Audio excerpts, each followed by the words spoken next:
wonderful holiday.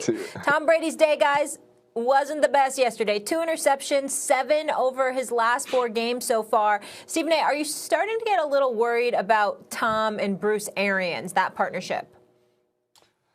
Well, yes, only from the standpoint of their particular relationship and whether or not they're on the same page. I still believe in the Tampa Bay Buccaneers, even though their pass defense gives me cause to pause. But the biggest thing for me is Bruce Arians.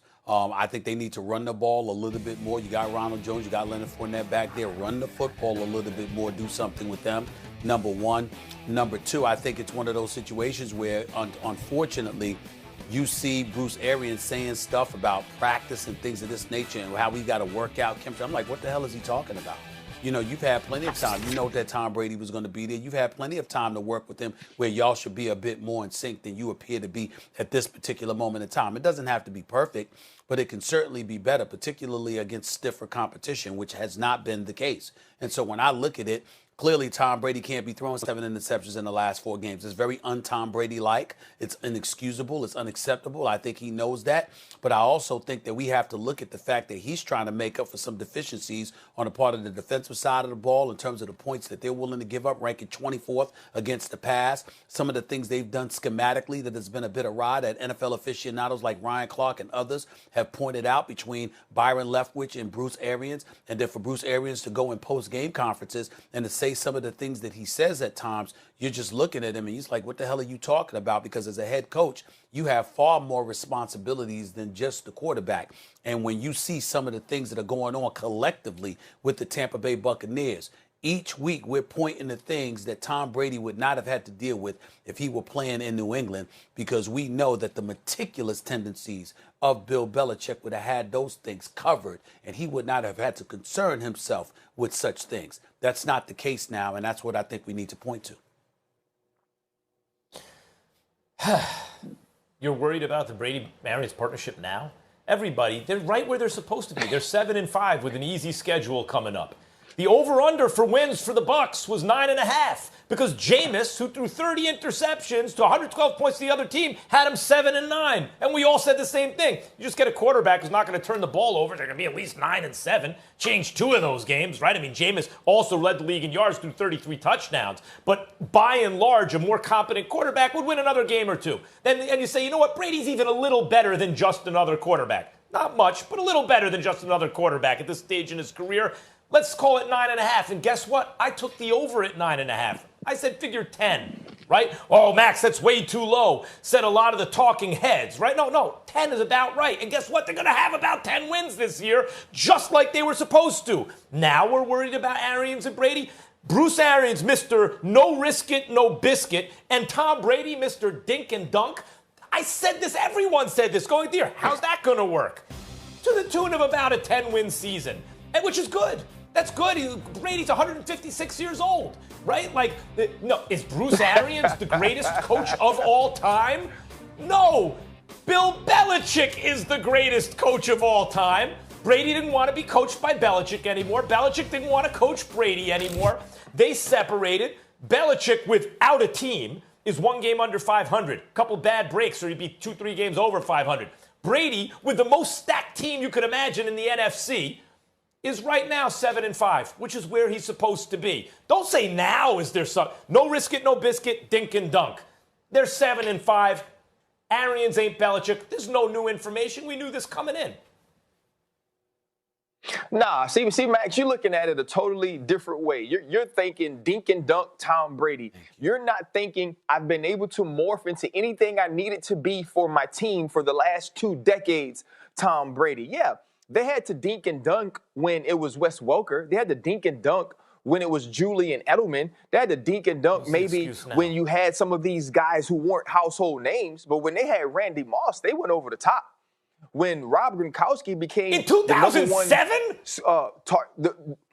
the number one target for the New England Patriots, they attacked the seams. And so Tom Brady has been able to always do whatever was needed of him with his skill players. So when he decided to become a part of the Tampa Bay Buccaneers, here's what everybody saw. Everybody saw 5,000 yards passing, less turnovers because it was Tom Brady. So everyone expected this thing to work and happen right away, but it hasn't.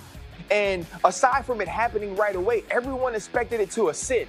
Right? Everyone expected it to get better as the season went along. The Tampa Bay Buccaneers will be playing at a high clip, at a high level as the season wound down, and they could be looked at as an NFC contender or an NFC favorite in the playoffs. And that's not what we have from this team. And so, yes, I have an issue. So, yes, I worry about their relationship because I wonder who's going to give.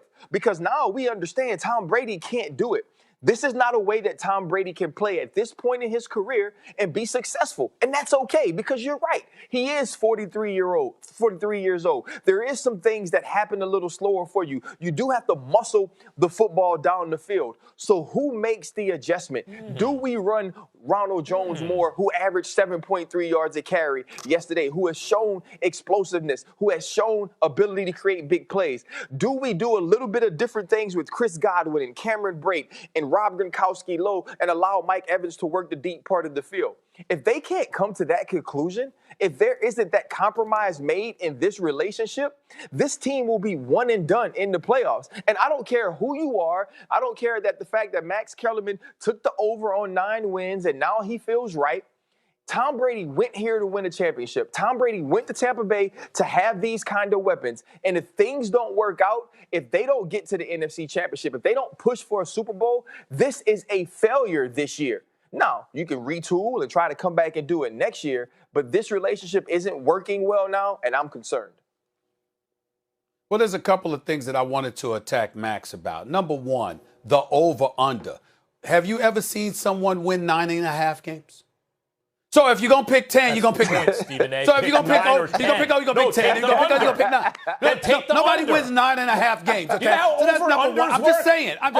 You'll get your chance. Over-under. You'll get your chance. Did I not say I would speak and come to you? I do believe I said that. I said I'll speak and I'll come right to you, okay? So that's number one. You're not winning. It's not over. I'll take the over. I had them winning 11 games. I understand if you said 11 to 12, but saying 10 or is either 10 or 9, over or under. Because nobody's winning 9.5 games. Right. Nobody's winning half a game. Okay, that's number one. Number two, you sit up there and you jumped out of your seat when Ryan Clark, you jumped out of your seat when Ryan Clark said when they had Randy Moss, they went over. You said 2007?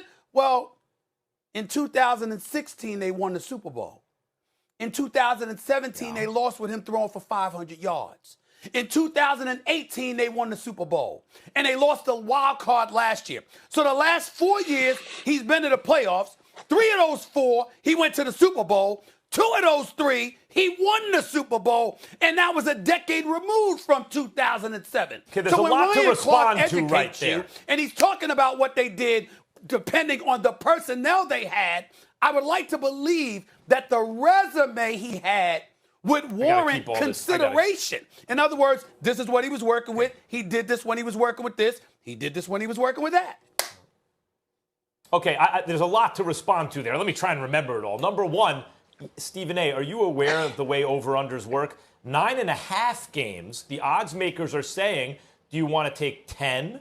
Or do you want to take 9? That's why it's 9.5. No one thinks they're going to win 9.5 games unless maybe you do. I don't know. That's what I said. But ties don't count as half a win. That's what I said. Okay, that's how it works. I took the over. I thought 10 wins, but I didn't think more than 10 wins. I was hearing, they're going to win 12 games. That's still the over. No, they're not.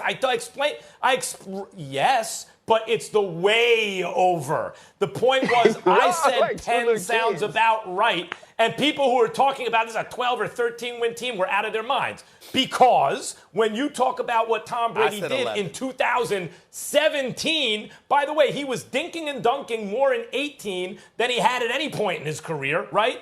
And then when they won the Super Bowl, Stephen A., it was the lowest scoring Super Bowl in the history of Super Bowls. That's it. Lowest scoring. Yeah, he rode the defense in the running game. And then the following year, he didn't put up numbers. He was missing receivers every which way. And all we heard is he didn't have weapons. And in fact, he basically tweeted or Instagrammed at me, right? Look, the 61 miles an hour on the radar gun. What cliff? Well, as Ryan said, as you get older, you can still get mustard on the ball if you muscle it. You won't be able to put it exactly where you want to anymore, which is obviously what was happening. His QBR puts him 17th in the league, which is fine, except that's in the middle of the pack, except that he's got weapons everywhere you look. So the fact of the matter is, Tom Brady, I would say, is still a tick above average because he is Tom Brady. You know, he's going to get you big third downs when he needs to, I think, more often than not. He will make good decisions more often than not. He has weapons all around him, and therefore, even though it's not a perfect fit with the coach, which we knew going in, he might win 10 games, which is what the odds makers Max, basically said. That soliloquy was very eloquent. Just sitting there saying a lot, don't say a damn thing. Why am I saying that? Didn't you apologize to the national television audience this weeks ago for saying that there was no cliff? Molly, correct me if I'm wrong. Didn't you ask Max to apologize and he apologized because there was no cliff? No, I never apologized. Is that not true? I never apologized. Yes, no. it made news. No. I never apologized. Go check it. I never said sorry. But oh, you admitted you were wrong. You admitted you were wrong. But wait a minute. Being wrong and being sorry. Being wrong and being sorry. I'm sorry. I have to explain this to you. Oh, my but bad. Those are two different things. I apologize. That's a good apology. Because you guys are I want to apologize. Hold on. I want to Right. apologize. Be quiet. I want to apologize. I want to apologize to Max Kellerman. My bad. I'm sorry. You didn't say sorry. You said I was wrong. Why would I say sorry? My bad. I'm sorry, Max Kellerman. Yeah. We just thought you were sorry. You said you didn't say I'm sorry. You said I'm wrong. Sorry what I was wrong about. That it wasn't an apology. I have nothing.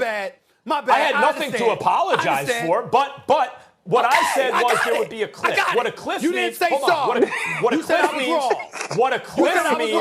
What a cliff means is you're going along at a very high rate. Did you say you were wrong? You're going along at about the cliff, Stephen A. We don't need the definition. He was going along Max, at a we very. know what a cliff is. Yes, you do. A cliff? Yes, Did you say you were wrong? I have a master's degree. You don't need to tell me what a cliff is. Stephen A., I know you're scared of the point, but please let me make it anyway, and then you can be embarrassed when you can't answer it, okay? You don't make any points. That's the problem. This is called keep away that you're doing. Ball control. Did you say you were wrong? I already answered that question. Did you say you were wrong? I already answered that question. How many times do you want me to answer the question? Yes, what the hell you explaining? You guys want to talk about Cam? Between a cliff and a ravine for? Are you done? Are you done now? Hold up. Time out, Molly.